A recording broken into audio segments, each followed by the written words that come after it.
ఆకాశవాణి హైదరాబాద్ కేంద్రం ప్రజాప్రసార సేవలో 75వ వసంతంలోకి అడుగుపెట్టిన సందర్భాన్ని పురస్కరించుకొని వజ్రోత్సవ వాణి ప్రత్యేక ధారావాహిక ఈనాటి కార్యక్రమంలో సినీ సంగీత దర్శకుడు, గాయకుడు, రచయిత స్వరవీణాపాణి గారితో డాక్టర్ వివి రామారావు గారి సంభాషణ వింటారు. నిర్వహణ ఎన్ విష్ణువర్ధన్ రెడ్డి.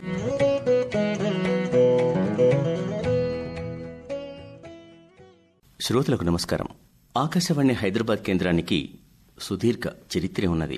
తొలుత 1933లో ప్రైవేట్ రేడియో కేంద్రం ద్వారా హైదరాబాద్ నుండి ప్రసారాలు ప్రారంభమైతే 1935లో నిజాం ప్రభువు తన అధీనంలోకి తీసుకుని డెక్కన్ రేడియో అని పేరు పెట్టాడు.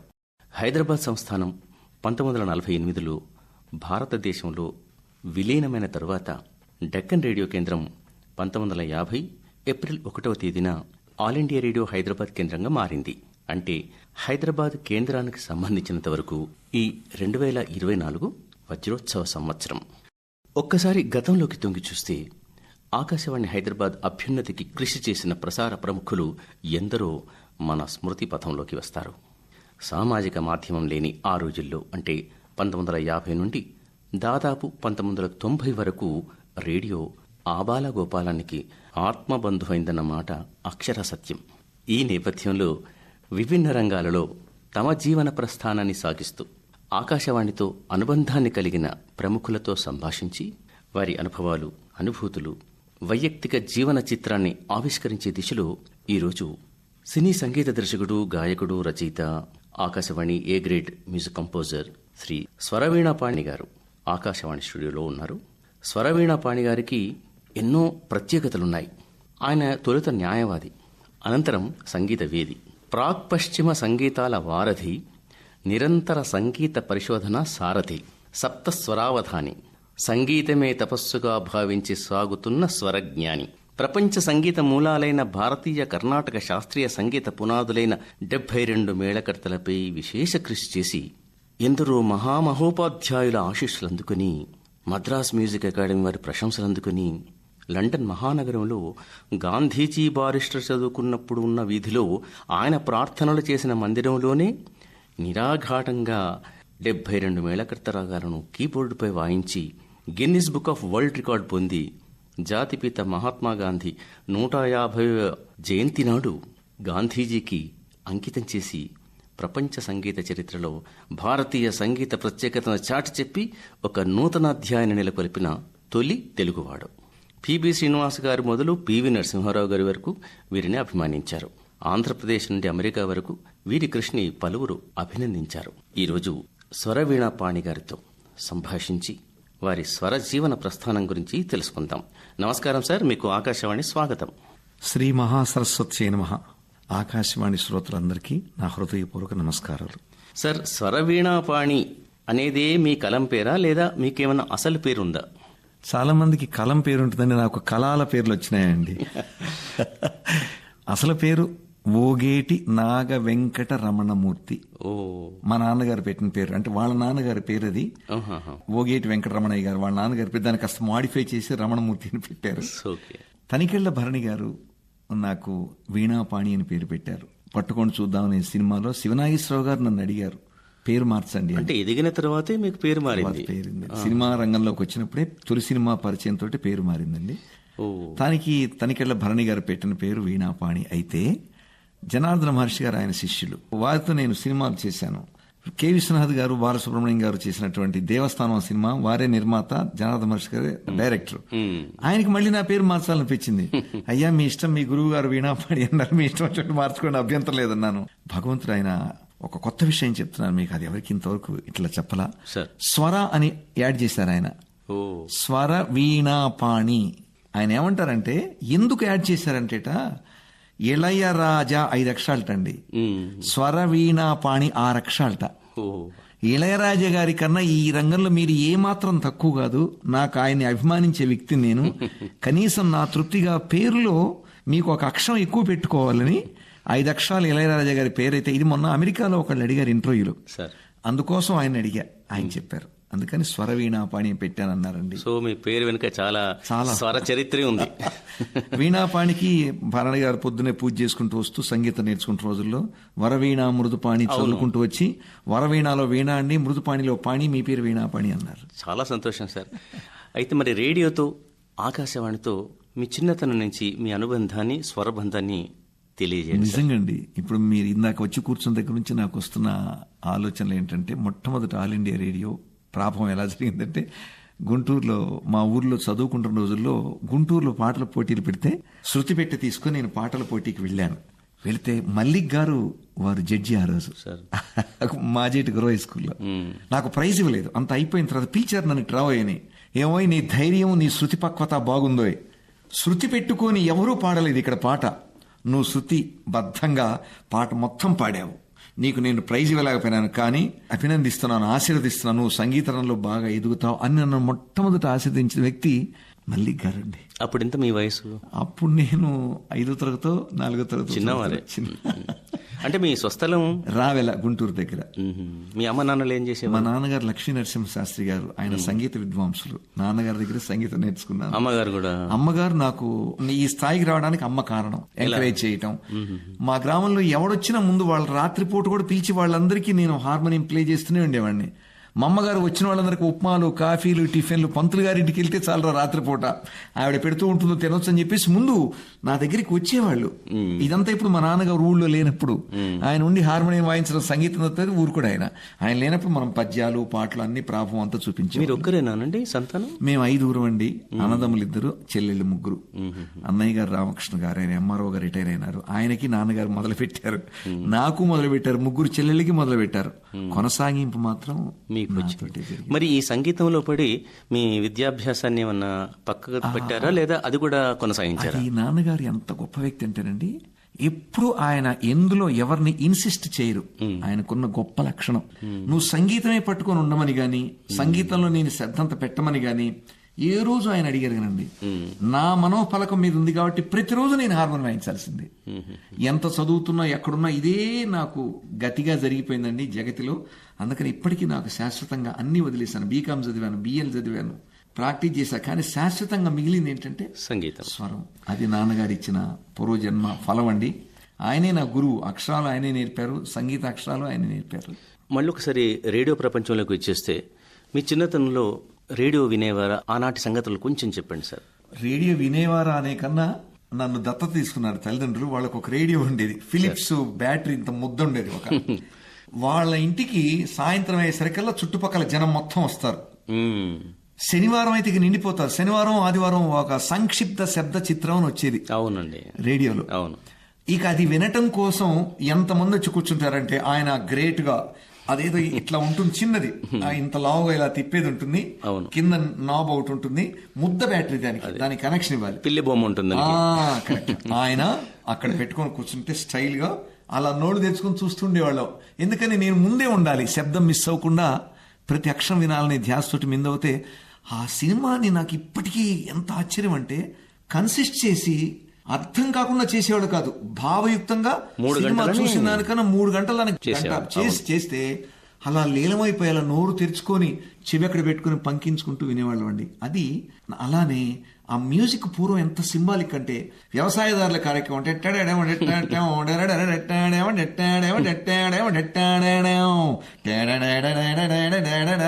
ఇది. ఇంకోటి ఏ కార్యక్రమం వచ్చినా కూడా ఎంతో సింపుల్ గా ఇది సిగ్నేచర్ ట్యూన్. పుట్టింది భారతదేశంలో, పుట్టింది రేడియో వల్లండి. దానికి రిజల్ట్ ఏంటంటే, మేము మిథునం సినిమాకి సంగీత దర్శకుడిగా చేశాను. ఈ మిథునం సినిమాలో పూర్తిగా అందులో ఉన్న సిగ్నేచర్ ట్యూన్స్ మొత్తం పెట్టేశాం. ఎందుకని బాలసుబ్రహ్మణ్యం గారు రేడియో వింటుంటాడు, ఆకాశవాణి వింటుంటాడు. కాబట్టి ఆయన కూర్చున్నప్పుడల్లా వ్యవసాయదారుల కార్యక్రమం వచ్చిందని, పిల్లల రారండో ఆయన వచ్చిందని చెప్పేసి అవన్నీ కూడా తనికెళ్ళ భరణి గారు కూడా ఇంట్రెస్ట్, అవన్నీ కలెక్ట్ చేసి నేనే ప్రత్యక్షంగా నా చిన్నప్పుడు పొందిన అనుభూతులు అన్ని కలిపి తనికెళ్ళ భరణి గారి కోరిక మీద ఆల్ ఇండియాలో ఉన్నటువంటి సిగ్నేచర్ ట్యూన్స్ మొత్తం ఒక సంగీత దర్శకుడు అయిన తర్వాత మొత్తాన్ని పెట్టేశాను. తర్వాత మీరు చిన్నప్పుడు రేడియో విన్నారు, హై స్కూల్ బిఎల్ చదివినప్పుడు ఎప్పుడైనా మీరు మళ్ళీ ఇలా ఆకాశవాణికి వచ్చి మ్యూజిక్ కంపోజ్ చేస్తానని లేకుంటే ఇంటర్వ్యూలు ఇస్తానని అనుకున్నారా? అదేనండి, ఇక్కడికి వచ్చిన తర్వాత నాకు మొట్టమొదటి గుర్తొచ్చింది చెప్తాను. అయిపోయిన తర్వాత ఇంటర్మీడియట్ చదువుతున్నప్పుడు అక్కడ మనం హార్మోనియం అక్కడ గుంటూరులో ఒక రోజు యువవాణి కార్యక్రమం మాకు ఇచ్చారు. అది నా తొలి ఆల్ ఇండియాకి వెళ్ళటం. ఇప్పుడు ప్రపంచం అంతా తిరిగాను. ఒక నయాగరా కూడా నాకు చాలా అనుభూతి. అప్పటికి ఒక 15 రోజులు సాధన చేసి హార్మోనియం మీద ఒక గ్రూప్ తయారైపోయి రేడియో స్టేషన్ విజయవాడలో ఇవ్వడానికి గుంటూరు నుంచి వెళ్ళాం. ఇక వెళ్ళేటప్పుడు గానా బజానా స్టేషన్ అక్కడికి వెళ్ళగానే ఆల్ ఇండియా రేడియో విజయవాడ చూసి ఇక మామూలు అనుభూతి కాదు అది. సాక్షాత్ సరస్వతి కనపడితే ఎలా ఉంటుందో ఆ భావన. అప్పుడు మనం హార్మోనియం వాయించడం. ఇది శాస్త్రీయ సంగీతం ఇచ్చారా, లలిత సంగీతం? లలిత సంగీతం అండి. అప్పుడు కొన్ని పాటలు నేను కంపోజర్ని, అప్పటికి హార్మోనియం వాయించడం. హార్మోనియం ఎక్కడ నేర్చుకున్నారు మీరు? మా నాన్నగారి దగ్గర నేర్చుకున్నారు. టీవీజీ కృష్ణమూర్తి గారిని గుంటూరులో హిందూ కాలేజీ ఉండేవారు. వారు నాకు స్వరాలు రాసిస్తే ఆ పాటలన్నిటికీ నేను హార్మోనియం సాధన చేసి అక్కడ అన్ని పాటలు ఆ పాటలన్నిటికీ నేను హార్మోనియం వాయించాను. సో మీ తొలి కార్యక్రమం ఆకాశవాణి విజయవాడ 1983 విజయవాడలో నా తొలి కార్యక్రమం యువవాణిలో జరిగిందండి. ఆ తరువాత నుంచి ఇక ఎన్ని చేస్తున్నా ఏవీ అబ్బలేదు, సంగీతం తప్ప. ప్రాక్టీస్ చేశాను, నాటకాలు అన్నీ అయిపోయినాయి. తర్వాత ఇక్కడ చిత్తరంజన్ గారు ఇప్పుడు కూర్చుంటే గుర్తొస్తున్నారు. అవునండి. అంటే ఇది నా మాతృ సంస్థ, సగర్వంగా చెప్తున్నాను. మాతృ సంస్థ అంటే ఆల్ ఇండియా రేడియోలో గనక మనం కంపోజర్ అయితే మనకేదో ఒక అద్భుతమైన గుర్తింపు ఉంటుందని ఆ చిత్తరంజన్ గారి దగ్గరికి కొన్ని నెలలు వచ్చానండి. వచ్చి ఆయన ఆశీస్సులతో కళా కృష్ణమోహన్ గారు వారి సహకారంతో కంపోజర్ అనేటువంటి పేరు నేను సాధించింది మాతృ సంస్థలోనండి. చాలా సంతోషం. అయితే అక్కడ గర్వంగా ఒక మాట చెప్పగలను. కంపోజర్ అనగానే నా కోరిక ఏంటంటే ఎవరి సహాయం ఉండకూడదు. Himself he should be a composer. అవును, అంటే మీ ప్రతిభను నిరూపించుకోవడానికి దీన్ని ఒక వేదికగా అయితే నన్ను ఎప్పుడు పిలుస్తారు? వారి పాదాలకు నమస్కారం చేసుకుని మనం వాయించి వినిపించాలి కదా. అవును. ఆ మహానుభావుడు ఇంటికి తీసుకెళ్లి భోజనంలో పెట్టారు నాకు ఒక రోజు. అలా ఆల్ ఇండియా రేడియో కంపోజర్ అవ్వటం, ప్రపంచం ఎంత తిరిగినా ఇవాళ ఇక్కడికి వస్తే ఈ మూలాలు ఇవన్నీ చూసుకోగానే నా సంస్థ, నేను ఇక్కడే పుట్టి పెరిగాను అనే అనుభూతి వచ్చిందండి. సినీ సంగీత దర్శకునిగా మిమ్మల్ని పరిచయం చేసిన విషయం ఇందాక చెప్పారు. దానికి ముందు అంటే సంగీతానికి సంబంధించిన ఒక తొలి ఆల్బమ్ ఆవిష్కరించారుగా. అవునండి. అందులో కూడా చాలా మీకు మంచి గుర్తింపు వచ్చిందని, మహామహులైన గాయకులు పాడారని మీ అనుభవాలు చెప్పండి. మీ తొలి ఆల్బమ్ ఎవరు చేశారు, ఆ సంగతులు చెప్పండి. తొలి అన్నారు కాబట్టి నాకు 2 ఉన్నాయండి తొలి అనే అక్షరాలకి. ఒకటి మద్రాసులో రికార్డింగ్ చేయటం మహామహులతోటి. ఆ మద్రాసులో మెట్టు ఎక్కడానికి గుంటూరులో రికార్డింగ్ చేయటం. గుంటూరులో లాయర్గా పనిచేస్తున్నప్పుడు ఇదంతా శ్రీ శ్రీ శ్రీ విశ్వయోగి విశ్వంజీ గారి చలువ, వారి ఆశీస్సులు, వారికి నా మీద ఉన్న ప్రేమ, వారి మీద పాటలు రాసి నేనే పాడుకొని రికార్డ్ చేసి వారికి వినిపించాం. చాలా సంతోషం. వారు ఆశీర్వదించి ఇక నుంచి నువ్వు మ్యూజిక్ డైరెక్టర్ ఎక్కువ అన్నారండి. అప్పుడు కోర్టులో చేసిన. ఆ తర్వాత కోర్టు గౌను నేను ఎరగను కాబట్టి మొట్టమొదటి వారు చేస్తే, ఆ తర్వాత ఇది బేస్ చేసుకుని బాలసుబ్రహ్మణ్యం గారు ఇది వినటం, ఆయన మిత్రుడి ద్వారా రాధా గారిని గుంటూరులో మద్రాసు వెళ్ళటం, సుశీల్ గారు, జానకి గారు, బాలు గారు, మను గారు, శైలజ గారు ఇక అందరూ దగ్గర అవ్వటం. మొట్టమొదటి మద్రాసులో చేసినటువంటి ఆల్బమ్ ఏంటంటే విశ్వగీతమాల తర్వాత చెన్నకేశవ భక్తిమాల, మాచర్ల చెన్నకేశవుడు భక్తిమాల. నా మిత్రుడు శ్రీనివాస్ రెడ్డి అని ఉన్నారండి. ఆయన సహకారంతో డబ్బంతా ఆయన పెట్టుకున్నారు. సంగీతం సాహిత్యం నేను గాయకుల దగ్గరికి వెళ్లి చేయించడం నేను. అది నాకు ఎనలేని గుర్తింపు, పేరు ప్రఖ్యాతులు తీసుకొచ్చిందండి. దానికి శ్రీపాదరావు గారు ఉన్నారు కదా, ఆయన స్పీకర్, అవును, ఆయన మాచర్లో అది రిలీజ్ చేశారు. అలా నా ప్రస్థానం మొదలైందండి. అయితే ఏది అడిగినా అడగకపోయినా ఒక్క మాట మటుకు చెప్పగలను. ఇవన్నీ అయిపోయింది మీకు చెప్పడం. ప్రపంచం అంతా వీణాపాణి ఉన్నాడా లేడా అనుకుంటే వీణాపాణి తిన్నాడా లేడా అనుకునే వ్యక్తి తనికెళ్ళభరణి గారు. అంత మీతో మమేకమయ్యారు. నా జీవితం అంతా వారికి రుణపడి ఉంటాను. వారు లేనిది వీణాపాణి లేడండి. ఇప్పుడు మీరు తొలి చిత్రం ఏదన్నారండి? పట్టుకోండి చూద్దాం. అంటే హాస్యభరిత చిత్రం. హాస్య చిత్రం 100 రోజులు ఆడిందండి. షీల్డ్ జంజాల్ గారు ఇచ్చారు వరంగల్లో. సురేష్ సంఘవి హీరోలు, బ్రహ్మానందం గారు ఏసై అంటూ ఉంటారు. పెద్ద పాపులర్ హిట్, మంచి రెవెన్యూస్ తోటి కలెక్షన్స్ తో సక్సెస్ అయిందండి. ఫస్ట్ సినిమా 100 రోజులు. ఆ తర్వాత ఆల్ రౌండరు, టైం పాసు, పట్టుకోండి చూద్దాం, ఎవడు వాడిదే, భరణి గారి మిథునం, దానికి జనార్దన మహర్షి గారు, బాలు గారిది దేవస్థానం, ఇలా చేసుకుంటూ వెళ్ళిపోతుంది. దేవస్థానంలో మీ మంచి పాటలు వచ్చినాయండి. ఎందుకంటే అది అసలు రచన సీతారామ శాస్త్రి గారు చేయాలి. మహర్షి గారు బాగా పట్టుబట్టి నేనేదో పాడుతూ ఉంటాను. నాకు ఎప్పుడు లలలలా ఇష్టం ఉండదండి. అమ్మవారు అక్షరాలు ఇస్తేనే చేస్తాను. ఈ అక్షరాలన్నీ ఆయన పోగు చేసి రికార్డింగ్ కి ఎవరండి మ్యూజిక్ డైరెక్టర్ రెడీ అయిపోయినాడు, మన లిరిసిస్ట్ ని పిలవండి అంటే మేము కొత్త రచన ఎన్నుకున్నామండి అన్నారు. ఎవరంటే మీరే అన్నారు. అలా సింగిల్ కార్డు 8 పాటల్లో రాశారు. వాళ్ళ చేతనే పాటలు రాయించారు. అందులో నేను ఎంటర్ కాకముందు ఒక్క పాట ఉందండి, ఆ పాట నేను ఉంచేశాను. ఎందుకంటే నేను గౌరవించాలి. నాకన్నా ముందు ఒక మిత్రుని తీసుకొచ్చి పాట రాయించుకున్నారు ఆయన. నేను ఇది రాయను, వారి పాటే ఉంచాలని ఆ ముందు రాసిన వారి పాట హరికథ ఒకటి ఉంచేసి 8 పాటలు నా చేత రాయించిన ఘనత. నేను ఈరోజు ప్రపంచంలో ఒక చిన్న వ్యక్తిగా మసలటానికి కారణమైన జనార్దన మహర్షి గారికి నేను జీవితాంతం రుణపడి ఉంటాను. ఆ పాటలను ఎవరు పాడించారు? అయ్యో, చిత్ర గారు, బాలసుబ్రహ్మణ్యం గారు అద్భుతంగా పాడారు. అందులో ఒక పాటకి south Indian best singer award వచ్చింది చిత్ర గారికి. పలుకు తెలుపు తల్లివే, పదాల జిలుగులల్లవే, మదాల సా సుధార శాంసు మల్లివే, స్వరాంతరాంతరాల నాద రూపిణి, పదద్ధిమిద్ధిమిద్ధి శబ్ద శాసని, శృతిభరిత లయచరిత శృతిభరితాన్విత మృదు పదకమల సుధారావాహిని, లయచరితాన్విత పదద్వయ త్రయగతి శాస్త్రాన్వేషిణి, వాక్ జనని వాణి కళ్యాణి. మరి ఇంకేం సార్, మీరు సంగీత సాహిత్య సమలంకృతులు నిరూపించుకున్నారు ఇంత ఓజోభూయిష్టమైన సమాసాలతోని. మరి కేవలం సంగీత దర్శకుడని కాకుండా మీరు స్వర సాహితీ వీణాపాణి అని పెట్టచ్చు. సరే సార్, మరి మీరు ఆ తర్వాత సినిమాలకు చేశారా? నాకు ఎలాంటిదంటేనండి, ఇవాళ మీరు పిలిచారు, మీ ఎదురుగా నేను కూర్చోవటం అంటే నా భావన ఏంటంటే పెద్ద మహారచయిత, పెద్ద మహా గొప్ప వ్యక్తి నా ఎదురుగా కూర్చున్నట్టు భావన. ఎవరు పనిస్తే ఆ పాటని మనం అద్భుతంగా చేయాలనే తపనున్న వ్యక్తినండి. ఏ పని నా ముందట సరస్వతి పంపిస్తే ఆ పనిలో లీనమైపోయి చేస్తూ ఉంటానండి. సార్, చాలా బాగుంది మీ ప్రయాణం.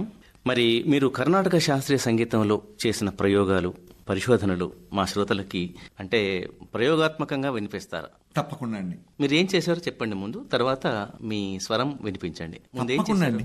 ఏం లేదండి, అమ్మవారి దయతోటి మా నాన్నగారు 72 మేళకర్తరాగాలు చిన్నప్పుడు సూచించారండి. ఆయన గొప్ప కంపోజరు. ఈ అన్యస్వరాలని వాడుతూ ఒక రాగం నుంచి ఒక రాగానికి వెళ్ళటం, మళ్ళీ వెనక్కి రావు, పరకాయ ప్రవేశం ఆయనకు అసలు వెన్నతో పెట్టిన విద్య. అది నాకు చిన్నప్పుడు నాన్నగారు చెప్పారు. 18 సంవత్సరాలు కృషి చేసి 72 మేళకర్తరాగాలని ఒక కీర్తనగా చేయటం అమ్మవారు నాకు ఇచ్చిన వరం అండి. మీరే రాశారు? సాహిత్యం రాశాను, స్వరకల్పన చేశాను. ఇంకొక పెద్ద అనుభూతి ఉందండి ఈ ఆల్ ఇండియా రేడియోతో. డాక్టర్ మంగళంపల్లి బాలమోహకృష్ణ గారు పాడారు అది, ఆ కీర్తన.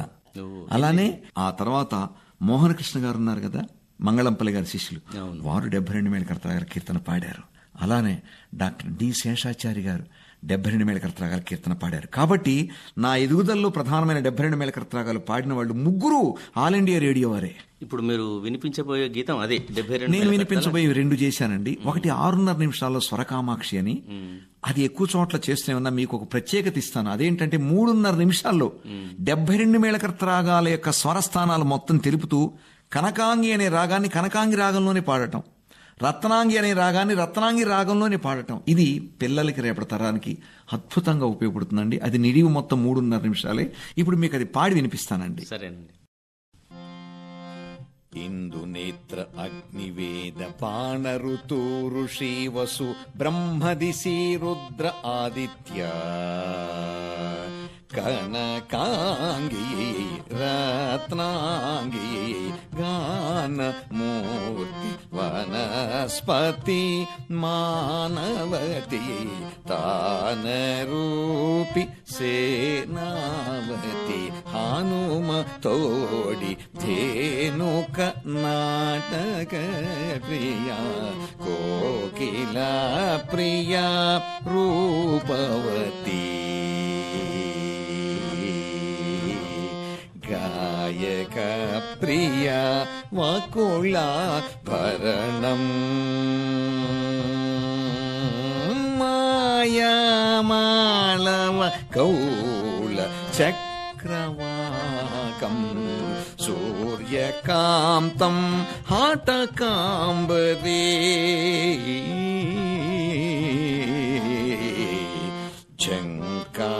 ఝంకారధ్వని నాటభైరవీ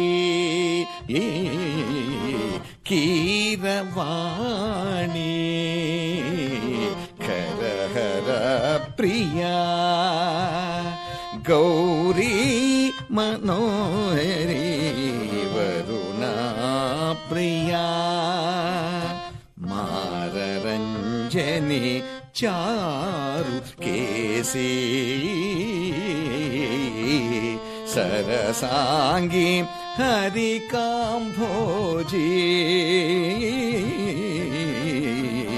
ధీర శంకరాభరణము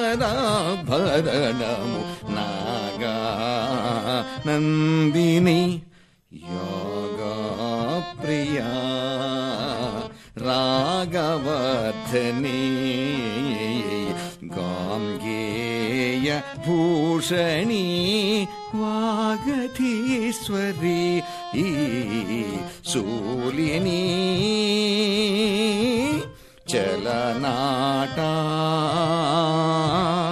సాలగం జలానవం చాలవరాళి నవనీతం పావని రఘుప్రియా గవాంబోధి భవప్రియా శుభపంతువరాళి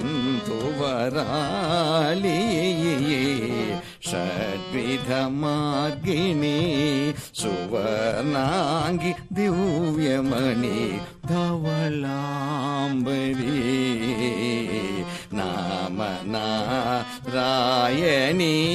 కామవర్ధని రామప్రియ గమన శ్రమ విశ్వంభరీ శ్యామరాంగి షణ్ముఖ ప్రియా సింహేంద్ర మాధ్యమం హేమవతి ధర్మవతి నీతిమతి కాంతామణి రిషభ ప్రియ లతాంగి వాచస్పతి మేచ కళ్యాణి చిత్రాంబరీ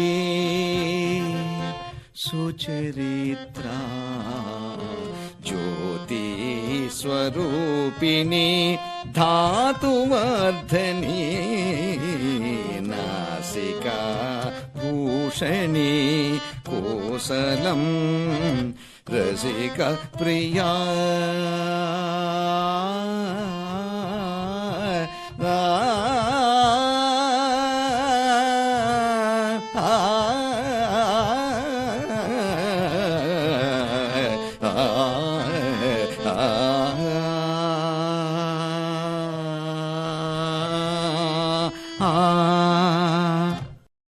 రత్నాంగి నుండి రసికప్రియ వరకు రాగ ప్రస్థానాన్ని వినిపించడం అనేది ఇది నా భూతం ప్రస్తుతం అపూర్వం. మీకు చాలా అభినందనలు సార్. మరి ఈ సందర్భంగా సంగీతం బోధించి ప్రచారం చేయడానికి ఏదైనా స్వచ్ఛందంగా సంస్థలు నిర్వహిస్తున్నారా? ఈ విషయం చెప్పండి. మంచి విషయం అడిగారండి. నేను ఇది ఎప్పుడు అడిగితే గాని చెప్పలేను. స్వరనిధి అనేటువంటి ఒక సంస్థను స్థాపించడం జరిగిందండి. నా ధ్యేయం ఏంటంటే 1,00,000 మందికి నా జీవిత కాలంలో ఉచితంగా ఇది చెప్పాలి. ఆ 1,00,000 మంది ఒక్కొక్కళ్ళు 10 మందికి ఉచితంగా చెప్పాలి. అలా ఒక 50 సంవత్సరాలు అయ్యేసరికల్లా సంపూర్ణ సంగీత జ్ఞానాన్ని 6.5 నిమిషాలలో నిక్షేపరించి 3.5 నిమిషాల్లో నిక్షేపరించినటువంటి ఈ కీర్తనల వల్ల రేపటి తరం అద్భుతమైన స్వరకల్పన చెయ్యాలి అనేది నా కోరికండి. మంచి జీవిత ధ్యేయం అండి. మన సంకల్పం బాగుంటే మన ఆశయం నెరవేరుతుంది. ఇది ఆశయం అన్న పదాన్ని ఉచ్చరించాను కాబట్టి దీనికి మించిన ఇంకా మరేదన్నా జీవితాశయం ఉందా? ఉందండి. నా జీవితాశయం లండన్ మహానగరంలో రాయల్ ఆల్బర్ట్ హాల్లో 72 మేళకర్తరాగాల సింఫనీ చేయాలండి. ఏంటి ఆ హాల్ ప్రత్యేకత? ప్రత్యేకత ఏంటంటే ప్రపంచ మహామేధావులు సింఫనీ చేసిన వాళ్ళు మొత్తం అక్కడే చేశారు. మొట్టమొదట తొలి సింఫనీని 72 మేళకర్తరాగాల 72 నిమిషాలు సింఫనీ నోట్స్ చేశానండి. మొత్తం the mother from birth to earth అని కనకాంగి నుంచి రసికప్రియ వరకు తయారు చేశానండి. మన భారతీయ సంగీతాన్ని మనం ప్లే చేయటం కాదు, మనం వెస్ట్రన్ వాళ్ళకి సాధన చేయించి వాళ్ళ చేత లండన్ ఆల్బర్ట్ హాల్లో ప్లే చేయాలనేది నా జీవితాశయం అండి. అది భారతదేశ సంగీతానికి కుంకుమ బొట్టవ్వాలి. మరి మీ వారసత్వాన్ని స్వర వారసత్వాన్ని మీ పిల్లలకు వచ్చిందండి? నా కూతురు పెద్ద కూతురు సాయి లక్ష్మి అండి 72 మేళకర్తరాగ కీర్తన వీణ మీద వాయిస్తుందండి. ఒక్కరే అమ్మాయి మీకు? 2 అమ్మాయిలండి. చిన్న అమ్మాయి వైలిన్ నేర్చుకుంటుంది, పెద్ద అమ్మాయి వీణ వాయిస్తుందండి. చాలా సంతోషం అండి. మరి మా ఆహ్వానాన్ని మన్నించి ఆకాశవాణి స్టూడియోస్కి విచ్చేసి మరి మీ హృదయావిష్కరణ చేశారు.